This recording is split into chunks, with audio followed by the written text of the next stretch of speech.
مساء الخير حبايب، تعالوا ويانا نسوي كبسة دجاج طريقة سهلة وكلش طيبة. هنا أنا خليت الجدر وخليت بيه زيت شوية، هواية طيب الزيت بالأكل، وخليت بهارات صحيحة، ورق غار، فلفل أسود، دارسين، هيل، كزبرة، ما أدري، خل.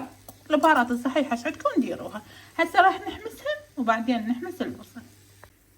ويا ما طلعت ريحة البهارات الصحيحة خليت بهارات مطحونة وقطعة ماجي واثنين نوم وبصل وفلفل أسود.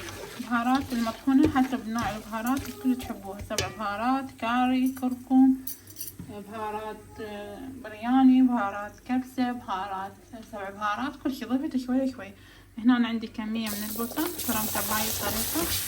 قد ما تخلون البصل يصير أبيض بالكبسة. الكبسة تحب البصل. هذا البصل مالتنا خليه كله، راح اخليه يحمس. بين ما يحمس البصل راح اخلي محضرة الطعام شوية ثوم وطماطم واخلطهم سويا. بس اول شي ننتظر البصل يحمس.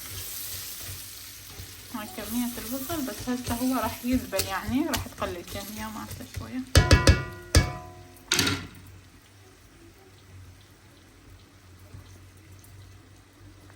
هسه حبايبي هنا بعد بصل عندنا ذاب ذبل هيك صار، حتى شوية كمية عندنا قلت، كنا حاطين اكثر.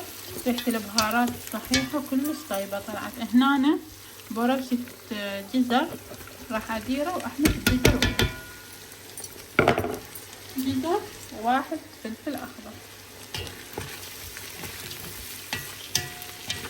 جربوها كلش طيبة، تجنن وسريعة وسهلة، وشوية تغيير من الثمن والمرقة بصراحة، لأن الدجاج دائما مظلوم، لو مرقة لو برياني. هنسوي كبسة بطريقة سهلة. يعني أنا ابني من الناس ما ياكل دجاج، هم أسوي هيك يطلع الدجاج ويا الروبة زلاطة ياكل. هسه حبايب قلبي بين ما يحمس البصل، هاي الدقة ما أعرف ليش لازم نسويها، بين ما يحمس الجزر ويا البصل والفلفل هاي الحلوة، راح نشرخ الطماطم. هسه ورا ما حمس تشوفون اخلي خاشوقتين معجون، لان انا اخلي خاشوقة معجون ويا الطماطم لمن هرستها. وهنا هسه راح اجيب الطماطم مالتنا هذا هرستها ويا الثوم.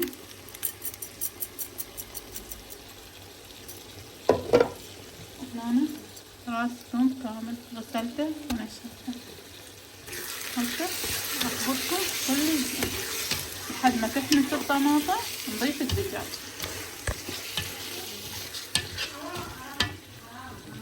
ورا ما حمس عندي الجزر والمعجون والطماطم اللي خليتها، هنا انا بلشت ضفت قطع الدجاج مثل ما تشوفون. انا كمية شوية كبيرة لان عندي ضيوف على الغداء. راح احمس الدجاج كل زين، اخليه له مي ورشة ملح، اغطيه وبعدين نكمل باقي الخطوات.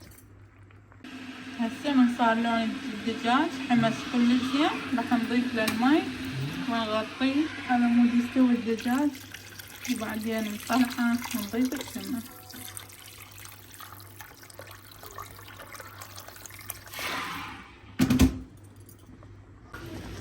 طبعا ما قدرت اصور لكم، جاني اتصال وكملته. شلت الدجاج خليته في صينية بالفرن، هسه اراويكم اياه. وضفت التمن، وهنا انا سويت الدقوس مالته، وهذا شكله.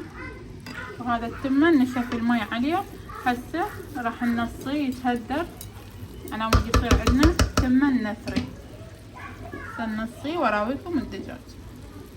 حبايبي هذا الدجاج ورا ما طلعته من الصلصة مالته، خليت بطاسة شوية من الصلصة اخذت ودبس الرمان وكاتشب ومايونيز وخبطته كل زين ومسحت فيه الدجاج. بعد دخلته للفرن شويته وتحمر عندنا بالزايد وصار هذا شكله. الريحة مالته كلش طيبة. هنا التمن تشوفوا شلون نثري وحدة بوحدتها. للعلم استخدمت التمن مالت الليدل، خبطت وياه شوي ولا محمود. هنا شكله حبايب شوفوا، هذا سمن الثوم اللي حطيناه، راس الثوم العفو. وبالصب اشيل البهارات الصحيحة على مود تبقى تنطيني ريحة طيبة. هسه راح اتركه يتهدى نشوفه بصحن للتقديم. وهذا الدقوسة والصلصة مالتنا جاهزة.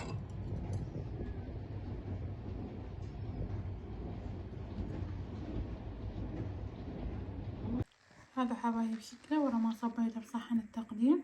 شوفوا التمن مالته والدجاج كريسبي صار كلش يجنن. وهاي الصلصة او الدقوس صبها عليها ولبن وسهمكم العافية. انتظروني في فيديوهات ثانية. وهنا حبايب بلشت احضر بسبوسة بالقشطة. بسبوسة بالقشطة انا منزلتها بقناتي وهسه دا اسويها ويا الكبسة مالتنا مالت الدجاج. وهاي البسبوسة حبايب وهذا شكلها وخليت لكم شوية من الصور.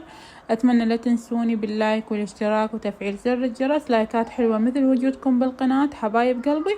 انتظرونا في فيديوهات جميلة حلوة ثانية وراح اترككم بامان الله ورعايته.